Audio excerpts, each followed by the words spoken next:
Okay, EV road trip into a charging desert number 3. This one was the Great Smoky Mountains National Park. I'm going to try to pronounce this. The Oconalftee Visitor Center.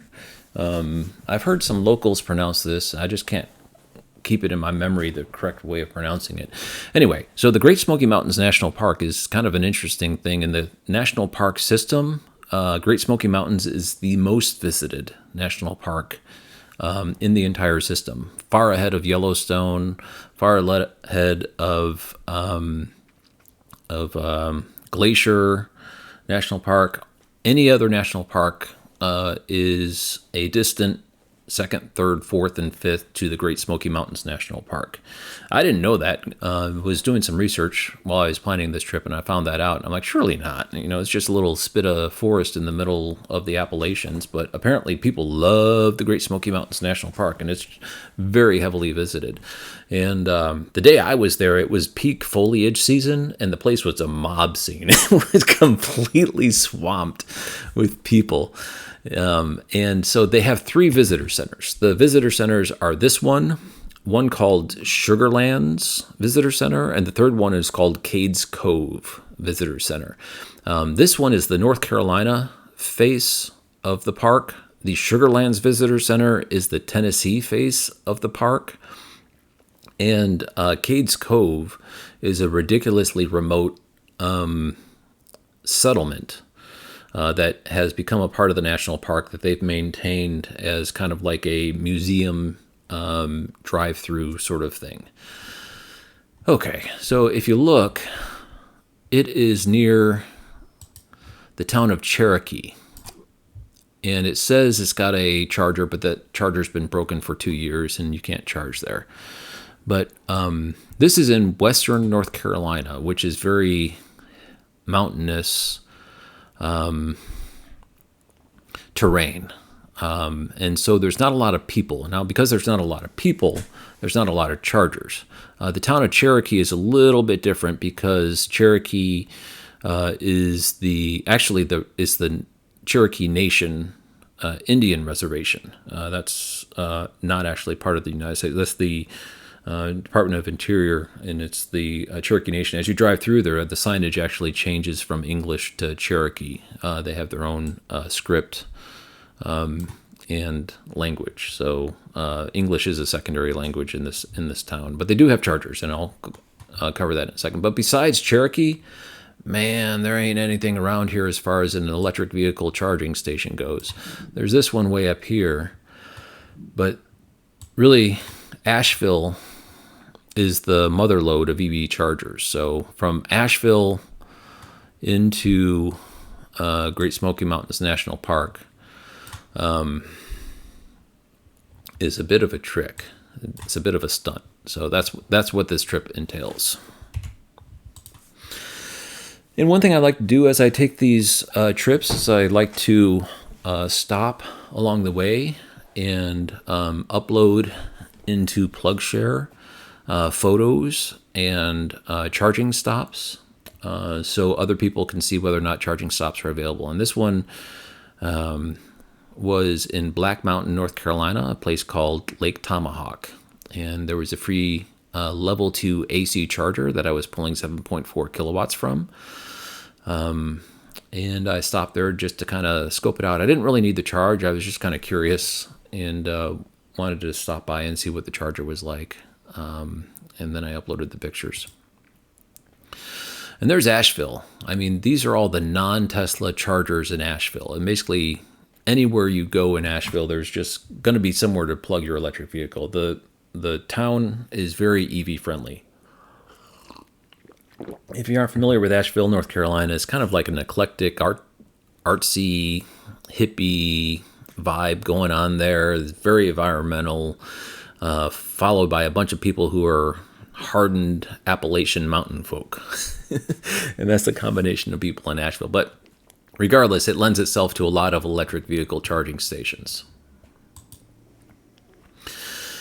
And there is an Electrify America charging station in Asheville, but I elected to not go there because I just find that too easy. Electrify America is just, when I'm out here having an adventure, I like to go off the beaten path and try some things out. So this is a EVgo charger at the Asheville Outlet Mall that I used. And I actually had a nice conversation. There was a guy working on a charge point station, which was immediately adjacent to this. And apparently it's been having problems. And he apparently is a part of the management of the mall. And he was trying to get the thing to work again. He was talking about bringing some Rivian chargers to the mall and everything. So we had a nice conversation. I was there for about 30 minutes and pulled a clean 50 kilowatts the whole time I was there. It was a nice charger. And I have this Volvo registered with EVgo for what's called Auto Charge Plus, which means I could just plug right in and I don't need an RFID swipe or a credit card swipe. So that's kind of cool. So I was there for 41 minutes and I pulled 34 kilowatt hours, which $12, half a tank. All right.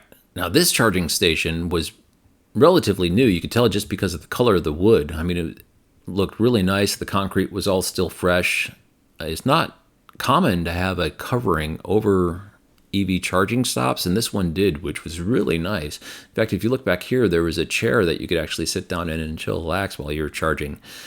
Didn't really need to stop there, but I was heading into no man's land, and so I decided to top off and just scope out this charger. Very nice. I think I was pulling 62.5 kilowatts off this thing.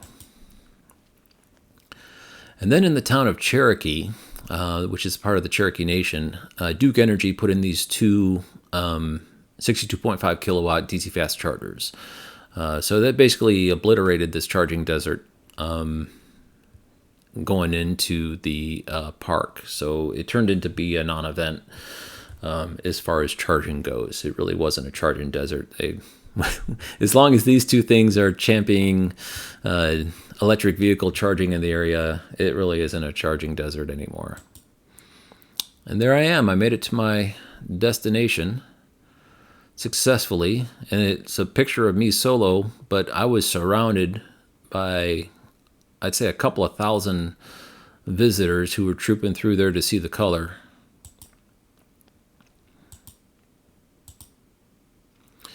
The CCC, the Civilian Conservation Corps, is what built a good portion of the Great Smoky Mountains National Park structures and roads. During the Great Depression, it was part of what was provided as job alternatives for people who were unemployed. And Great Smoky Mountains National Park was a good portion of that. There's the visitor center. Inside, I love that place. I could have spent all day there. Smoky Mountains are just spectacular all year round, but especially during peak fall foliage season. And these are the CCC camps that were in place during the construction of the Great Smoky Mountain National Park facilities and roadways.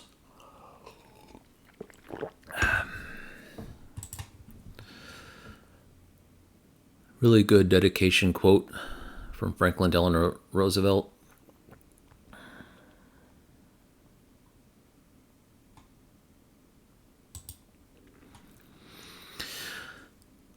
I did live in Fletcher, North Carolina, which is part of Western North Carolina, for many years, probably about 4 years. And there is something about living in the mountains that is different from elsewhere. Something about being surrounded by mountains and having your neighbors and yourselves be kind of isolated from everything else causes a different way of life where things are much more, there's outsiders and then there's the people that you're around. And mountain life is definitely like that. As I mentioned, these are the visitor center, Sugarlands. This one that I can't pronounce, Oconalftee, I guess, and then Cades Cove. There's a map of the park. And they had exhibits going on at the adjacent farm to the visitor center that day just because of the increased crowds from fall foliage season. It was a Saturday that I was there. And you can see some of the beautiful color. This lady, I actually saw her later. She's a ranger, but she's in the farm get up, and she's making some apple butter. So apparently back in the day, when all the apples started falling off the trees, in order to preserve it, what they did is they made it into apple butter, which was basically stewing it down to, I don't know, a better way of saying it would be like apple soup, I guess, or applesauce soup or something. And then they would can it, and then they would have that for the rest of the year until the next harvest. So it doesn't scorch on you. Because you can definitely, if it burns or scorches, you can taste that flavor. So she's got to keep stirring it, is what she's saying. She was there all day, but I know she's a ranger because I saw her elsewhere on a different trip. Other wonderful coworkers walking around. There's a blacksmith.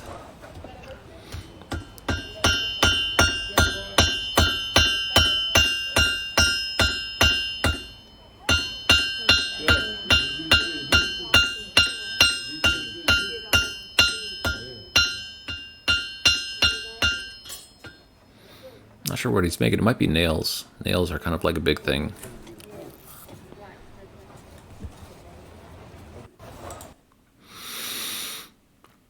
Yeah, so this is what he was talking about. The barn there, 10,000 shingles. Each shingle takes 3 nails.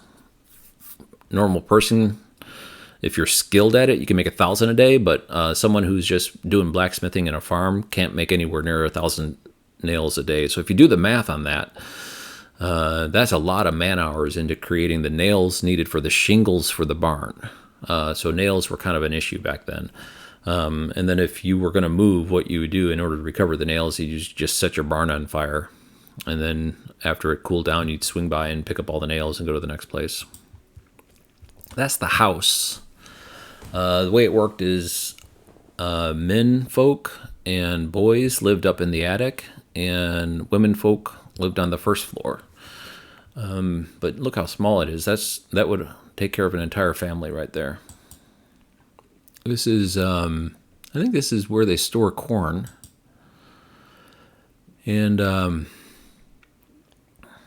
elk were reintroduced to the eastern Tennessee region after being hunted to extinction, at least in that region. And since then, they've really been doing good at recovering. And there's lots of elk around there now. In fact, the Great Smoky Mountains National Park has now become a destination for people to go to see elk in the wild. And they'll walk right up to the visitor center. They're all over the place. They've almost become a pest. There's so many elk.